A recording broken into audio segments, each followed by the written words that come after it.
മുസ്ലിങ്ങളെ സംബന്ധിച്ചിടത്തോളം ഒരു നല്ല ഈദുൽ ഫിത്വർ അഥവാ ചെറിയ പെരുന്നാൾ ആശംസിക്കുകയും ഒരു നല്ല സമ്മാനം നൽകുകയും ചെയ്തിട്ടുണ്ട് ഇന്ന് നമ്മുടെ ബഹുമാനപ്പെട്ട ആഭ്യന്തരമന്ത്രി അമിത്ഷാ. അടുത്ത 30 വർഷത്തേക്ക് മുസ്ലിങ്ങൾക്ക് യഥേഷ്ടമാനുകൂല്യങ്ങളും ആഡംബര ജീവിതങ്ങളുമൊക്കെ വാഗ്ദാനം നൽകുകയും ചെയ്തിട്ടുണ്ട്.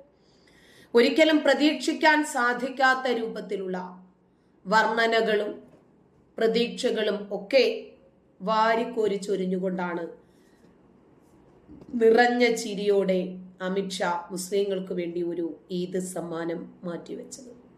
അതും ഇന്നത്തേക്ക് തന്നെ വച്ചു. ഏകീകൃത സിവിൽ കോഡ് രാജ്യത്ത് നടപ്പാക്കുമെന്ന് കേന്ദ്രം ഉറപ്പു നൽകി.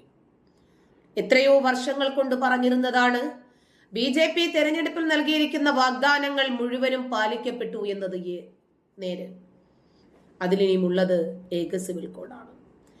കേന്ദ്ര ആഭ്യന്തരമന്ത്രി അമിത്ഷാ ഇന്ത്യയിലെ മുഴുവൻ ജനങ്ങൾക്കും വാഗ്ദാനം ചെയ്തു. അത് BJP കുറഞ്ഞത് 30 വർഷമെങ്കിലും അധികാരത്തിൽ ഉണ്ടാകുമെന്നും അമിത്ഷാ പറഞ്ഞു. 30 വർഷത്തേക്ക് ജിഹാദികൾക്ക് യഥേഷ്ടം പെണ്ണുകെട്ടാനും മാറി മാറി കെട്ടി ഒഴിവാക്കി ഇഷ്ടം പോലെ പ്രോഡക്റ്റുകളെ ഉൽപ്പാദിപ്പിച്ച് അങ്ങനെ അവരുടെ സ്വൈരവിഹാരം ശരീരത്തിന്റെ കീഴിൽ നടത്താനും ഇനിയും സാധിക്കില്ല എന്ന സന്തോഷ വാർത്ത ഡും അടിച്ച് തന്നെ അമിത്ഷാ നൽകിയിട്ടുണ്ട്. BJPയുടെ ദേശീയ അധ്യക്ഷനായിരുന്നപ്പോൾ അടുത്ത 30 വർഷത്തേക്ക് BJP അധികാരത്തിൽ തുടരുമെന്ന് ഞാൻ പറഞ്ഞിരുന്നതായും അമിത്ഷാ കൂട്ടിച്ചേർത്തു. നിലവിൽ 10 വർഷം മാത്രമേ കഴിഞ്ഞിട്ടുള്ളൂ. ഇനിയും വർഷങ്ങൾ ബാക്കിയുണ്ട്. ഏകീകൃത സിവിൽ കോഡ് നടപ്പിലാക്കുക BJP രൂപീകരിച്ചത് മുതൽ അതിന്റെ പ്രധാന അജണ്ടകളിൽ ഒന്നാണ്. ആർട്ടിക്കിൾ 370 റദ്ദാക്കുമെന്ന് ഞങ്ങൾ പറഞ്ഞു. ഞങ്ങൾ അത് ചെയ്തു. അയോധ്യയിൽ രാമക്ഷേത്രം നിർമ്മിക്കുമെന്ന് ഞങ്ങൾ വ്യക്തമാക്കി. ഞങ്ങൾ അതും നടപ്പിലാക്കി. വഖഫ് ബില്ല് നടപ്പിലാക്കി. പുതിയ 3 നിയമങ്ങൾ BNS പോലെ കൊണ്ടുവന്നു. തുടങ്ങിയ നിരവധി ഹജ്ജ് സബ്സിഡി അടക്കമുള്ള നിയമങ്ങൾ. ഇനി ബാക്കിയുള്ളത് ഏകീകൃത സിവിൽ കോഡാണ്. അതും ഞങ്ങൾ നടപ്പിലാക്കിയിരിക്കും. ഉത്തരാഖണ്ഡ് യൂണിഫോം സിവിൽ കോഡ് നടപ്പിലാക്കി കഴിഞ്ഞു. ഗുജറാത്ത് അതിനുവേണ്ടി ഒരു കമ്മിറ്റിയെ തന്നെ രൂപീകരിച്ചിട്ടുണ്ട്. ഉടനെ തന്നെ ഗുജറാത്തിലും യൂണിഫോം സിവിൽ കോഡ് വരും. BJP ഭരിക്കുന്ന എല്ലാ സംസ്ഥാന സർക്കാരുകളും ഒന്നൊന്നായി ഇത് പാസ്സാക്കുമെന്നും അമിത്ഷാ പറഞ്ഞു. ഏതേത് നവോത്ഥാന പുരോഗമന പ്രവർത്തനങ്ങൾ എടുത്താലും ഇസ്ലാം മത വിഭാഗത്തിനു മാത്രം അത് പ്രശ്നമാണ്. സ്ത്രീകളുടെ വിവാഹപ്രായം ഉയർത്തുന്നതിനെതിരെ സമസ്ത വാളെടുത്തത് നമ്മൾ കണ്ടില്ലേ? കാരണം മൂത്തുപോകുമത്രേ എന്നൊക്കെ പറഞ്ഞിട്ട് ആക്ഷേപിക്കുന്നത് നമ്മൾ കണ്ടില്ലേ? അതെ, 5 വയസ്സും 10 മാസവുമായിരുന്നു പ്രവാചകൻ വിവാഹം കഴിക്കുമ്പോൾ ആയിഷയുടെ പ്രായം. ആ പ്രവാചകനിലെ മുഴത്തിന് മുഴമായും ചാണിന് ചാണായും നമ്മൾ പിൻപറ്റണം. ആ പ്രവാചകൻ 5 വയസ്സും 10 മാസവും പ്രായമുള്ളപ്പോഴാണ് ആയിഷയെ വിവാഹം കഴിച്ചതെങ്കിൽ പ്രവാചകൻ ഖദീജയെ വിവാഹം കഴിക്കുമ്പോൾ ഖദീജയ്ക്ക് വയസ്സ് എത്രയാ? 28 വയസ്സ്. പ്രവാചകൻ 28 വയസ്സ്, ഖദീജയ്ക്ക് 40. അപ്പോ വിവാഹത്തിന് ഇങ്ങനെ നോക്കുമ്പോൾ എല്ലാ പ്രായത്തിലും പ്രവാചകൻ മാറി മാറി വിവാഹങ്ങൾ കഴിച്ചിട്ടുണ്ട്. എന്നാൽ വിവാഹത്തിനൊരു പ്രായം വേണ്ട. അതെന്താ അങ്ങനെ പറയുന്നത്? മുട്ടിലിടയുന്ന കുട്ടിയെ കണ്ടപ്പോഴും കെട്ടട്ടെ എന്ന് ചോദിച്ചു. ഇനിയും ജെൻഡർ ന്യൂട്രൽ യൂണിഫോം വരുമ്പോൾ അയ്യോ അത് ഞങ്ങൾക്ക് പറ്റില്ല. ആണ് പെണ്ണിന്റെ വേഷവും പെണ്ണാണിന്റെ വേഷവും ധരിച്ചാൽ അപ്പോഴേക്കും മതവിളകും. ആണും പെണ്ണും ഇടകലരരുത്. ഇതെന്താ അഫ്ഗാനിസ്ഥാനോ പാകിസ്ഥാനോ?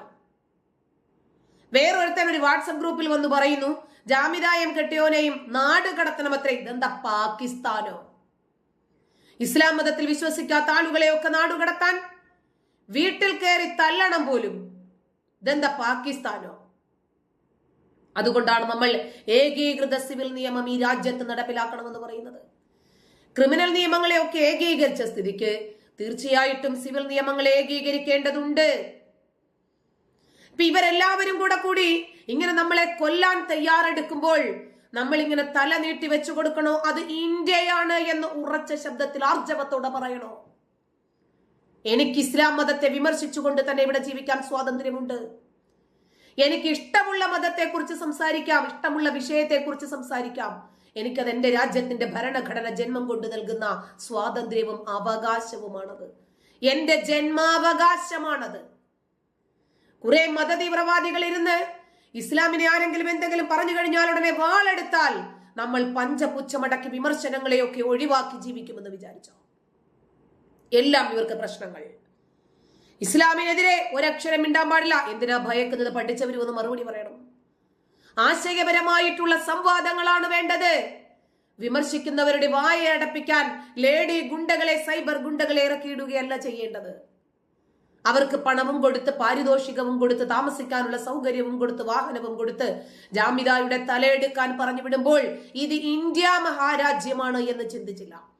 പ്രവാസികളായ ആളുകൾ ഗൾഫിലിരുന്നിട്ട് 1000, 1100, 5000, 10000, 30,000, 25,000 ജാമിദായുടെ തലയെടുക്കുന്നതിന് വേണ്ടി ഒരു അക്കൗണ്ടിലേക്ക് നിക്ഷേപിക്കുമ്പോൾ അതുക്കും മേലെ ഇതൊക്കെ നിരീക്ഷിക്കുന്ന ഒരു CC ക്യാമറയുണ്ട് എന്ന് നിങ്ങൾക്ക് മറന്നുപോയി.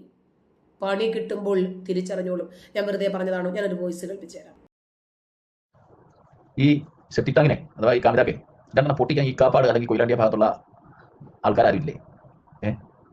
ഇന്ന് ഈ കൊയിലാണ്ടിയിലൊക്കെ ആൾക്കാർ വിചാരിച്ചാൽ നടക്കൂലേ ഇവർക്ക് രണ്ട് പൊട്ടിച്ചു കൊടുക്കാൻ? ഇവിടെ ആ നാട്ടിൽ ഇരുന്നല്ലേ ഈ കൊയിലാണ്ടി എന്നൊക്കെ പറയുമ്പോൾ മുസ്ലിങ്ങൾ നല്ലവർ കൂടുതൽ താമസിക്കുന്ന ഒരു ഏരിയ ആയിട്ടാണ് എനിക്ക് ഫീൽ ചെയ്യുന്നത്. അവിടെയുള്ള ഈ മുസ്ലിങ്ങൾക്കൊന്നും ഈ പരിശുദ്ധമായ പ്രവാചകനെയും ദീൻ ഇസ്ലാമിനെയും പരിശുദ്ധ ഖുർആനെയൊക്കെ സംബന്ധിച്ച് ഇത്രയും അവഹേളനത്തോടുകൂടി സംസാരിക്കുമ്പോഴേ അവിടെയുള്ള മുസ്ലിങ്ങൾ ഈ വീഡിയോ ഒന്നും കാണുന്നില്ലേ? രണ്ടെണ്ണം ഇവർക്ക് കയറി വീട് കയറി രണ്ടെണ്ണം പൊട്ടിച്ചാൽ എന്താണ് കുഴപ്പം? ആരെങ്കിലും എന്തെങ്കിലും ചോദിക്കോ? നിങ്ങളുടെ വ്യക്തിപരമായിട്ടല്ലോ ചെയ്യുന്നത്. ഒരു സമൂഹത്തിന്റെ അല്ലെങ്കിൽ ഒരു മതാചാരത്തെ സംബന്ധിച്ചുള്ള സംഭവങ്ങളെ സംബന്ധിച്ച് ഇത്രയും വൾഗറായിട്ടുള്ള രീതിയിൽ സംസാരിക്കുമ്പോൾ ആ നാട്ടിലുള്ള ആൾക്കാർക്കൊന്നും നട്ടലില്ലെന്ന് ഞാൻ ചോദിക്കുന്നു. കാപ്പാടുള്ള ഈ പള്ളിയിലിരിക്കുന്ന മൂല്യം എന്ന് പറയുന്നത് ആരാണത്? അയാൾക്കൊക്കെ എങ്ങനെ ഇത് കേട്ട് ഇരിക്കാൻ തോന്നുന്നു? ഞാനൊക്കെ ഈ 4 വർഷം കൊണ്ട് ഇങ്ങനെ ആരെങ്കിലും ഇതിനെതിരെ ശ്രദ്ധിക്കട്ടെ എന്ന് പറഞ്ഞിട്ട് നമ്മൾ കാത്തിട്ടിരുന്ന ഒരു സംഭവം. എന്നാൽ ഞാനൊരു പാർട്ടി പ്രവർത്തനോ അല്ലെങ്കിൽ മറ്റേ SDPI അങ്ങനെയുള്ളതൊന്നുമല്ല. പക്ഷെ നമ്മുടെ സ്വന്തം നമ്മൾ അധികാരത്തിൽ കഴിക്കുന്ന നമുക്ക് ചിന്തിച്ചൂടെ? ആ മുസ്ലിം ആ കാപ്പാട് പള്ളിയിലോ അല്ലെങ്കിൽ ആ കൊയിലാണ്ടി പള്ളിയിലൊക്കെ ഇരിക്കുന്ന മുസ്ലിംമാർ വെള്ളിയാഴ്ച കയറി ചെയ്തിട്ട് എന്ത് വായിത്താളോ പറയുന്നത്? നമ്മൾ പള്ളി കയറി ചെയ്തിട്ട് എന്താ ജനങ്ങൾക്ക് മനസ്സിലാത്ത രീതിയിലുള്ള അറബി ഭാഷ വെച്ച് സംസാരിച്ച് ജനങ്ങളെ പള്ളിക്കകത്ത് എത്തി ഇറക്കിയിട്ട് രണ്ടൊക്കെ നിസ്കാരം സ്കെച്ചിലാക്കി വിട്ട് കഴിഞ്ഞാൽ ഇങ്ങനെയുള്ള കാര്യങ്ങളൊക്കെ എങ്ങനെ അറിയാൻ സമൂഹം? അപ്പോൾ അതുകൊണ്ട് ആ നാട്ടിലുള്ള മുസ്ലിംമാരെയൊക്കെ ആദ്യം പിടിച്ച് എവിടെയെങ്കിലും ഒന്ന് പള്ളി മാത്രം നിസ്കാരം മാത്രം നിസ്കരിച്ച് അതിനൊന്നും മാത്രമൊക്കെ പറഞ്ഞാൽ വായിക്കാൻ സീൽ ചെയ്യുക. എന്നിട്ട് നല്ല ആർജവും ഊർജ്ജമുള്ള ഊർജ്ജസ്വതരായ ആൾക്കാർ കൊയിലാണ്ടിയിലും ഈ പിന്നെ കാപ്പാടും ഒക്കെ ഉള്ള ആൾക്കാരൊക്കെ നല്ല നാട്ടിൽ നിവർത്തിക്കൊണ്ട് ഇവിടെ കയറി നല്ല രീതിയിൽ അങ്ങ് പൊട്ടിച്ച് ആ നാട്ടിൽ നിന്ന് നാട് കടത്തി വിടുക. ഇവർക്ക് ഈ ചാപ്പാട് വെച്ച് കൊടുക്കുന്ന ഈ വെപ്പാടുണ്ടല്ലോ, ഹറാത്തി നോമ്പാണ് ജാരസന്ധതിയായ മോൻ. അപ്പൊ അവനെയും പ്രശ്നം കൽപ്പിച്ച് ഇവനെ നാട് കടത്തി പറഞ്ഞു വിടുക എന്നുള്ളതാണ് യഥാർത്ഥത്തിൽ ചെയ്യേണ്ടത്. അതാണ് ഇസ്ലാമിന്റെ രീതി. മനസ്സിലായില്ലേ? പൊട്ടിയ നല്ല കയ്യൊക്കെ നല്ല ഇതുണ്ടെങ്കിൽ നല്ല ഈയിടെ പൊട്ടിച്ചു മുളക് പറഞ്ഞു വിട്ടേക്ക്. അതാണ് വേണ്ടത്.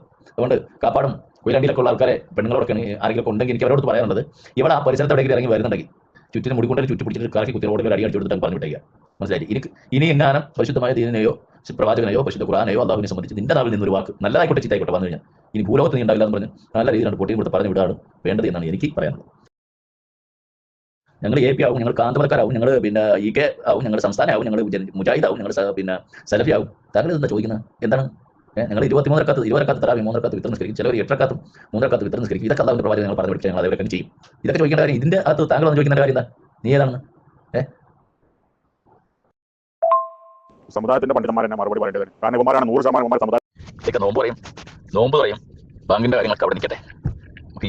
ഈ ജാരസന്തതിയുടെ മകൾ അല്ലെങ്കിൽ ഇപ്പോൾ വിഭജിച്ച് ജീവിച്ചുകൊണ്ടിരിക്കുന്ന ഈ കാമിത എന്ന് പറയുന്ന സെപ്റ്റിക് ടാങ്കായ ഇവർക്ക് എങ്ങനെ രണ്ടെണ്ണം പൊട്ടിക്കാൻ പറ്റും, രണ്ടെണ്ണം പിന്നെ ഏത് രീതിയിൽ ഒരു ഫ്രസ്റ്റ് കൽപ്പിച്ച് ഇവിടെ നാട് കടത്താൻ പറ്റും, ഇതിനെ സംബന്ധിച്ചാണ് നമ്മൾ ചർച്ച പോകേണ്ടത്. അല്ലാതെ നമ്മൾ വിജാചാരന്റെ ബാങ്കുളിയും എപ്പിക്കാരന്റെ പിന്നെ തലക്കെട്ടും ഇതൊന്നും നമ്മൾ നോക്കി സംസാരിക്കേണ്ട സാഹചര്യം സമയമല്ല. ഇത് നമ്മുടെ പ്രശുദ്ധമായ ദീൻ ഇസ്ലാമിനെ ആക്ഷേപിച്ച ഈ പടിജാഹിലിനുള്ള പടിജാഹിലിന് എന്ത് കൊടുക്കാൻ സാധിക്കും എന്നുള്ളതാണ് നമ്മൾ ചിന്തിക്കേണ്ടത്. മനസ്സിലായില്ല? അതിനെ സംബന്ധിച്ചാകട്ടെ ചർച്ച. അല്ല ഇതൊന്നും വിജയക്കന്മാർ തന്നെ കുടിയൊക്കെ ചെയ്തോട്ടെ. അവർക്ക് അതാണ് അവർ പഠിച്ച് 10-12 വർഷമൊക്കെ പോയി പഠിച്ചിട്ട് പിന്നെ അവർക്ക് ചാപ്പാട് കഴിക്കാനുള്ള ഇതൊക്കെ ആണല്ലോ അവർ പഠിച്ച് കൊണ്ടുവന്നത്. പിന്നെ അത് അവർ ഉയർന്ന് കഴിച്ചോട്ടെ. എല്ലാവരും നിങ്ങൾ പറഞ്ഞ തന്നെയാണ് സംഭവം. തിന്നാനും കുടിക്കാനും വലിയ പിന്നെ ഹറാമിന്റെ ആഹാരങ്ങൾ കഴിച്ച് ജീവിക്കാൻ വേണ്ടി മാത്രം പഠിച്ചു ഇറങ്ങിയ വിഭാഗം ആൾക്കാരാണ് വിജയക്കന്മാർ എന്നാണ് എനിക്ക് മനസ്സിലായിട്ടുള്ളത്. മനസ്സിലായില്ലേ? അതുകൊണ്ട് നമുക്ക് ലെവർക്ക് പൊട്ടിക്കുന്നതിനെ സംബന്ധിച്ച് നമ്മളായിരിക്കാം നമ്മുടെ ചർച്ച. നമ്മളല്ല മറ്റേ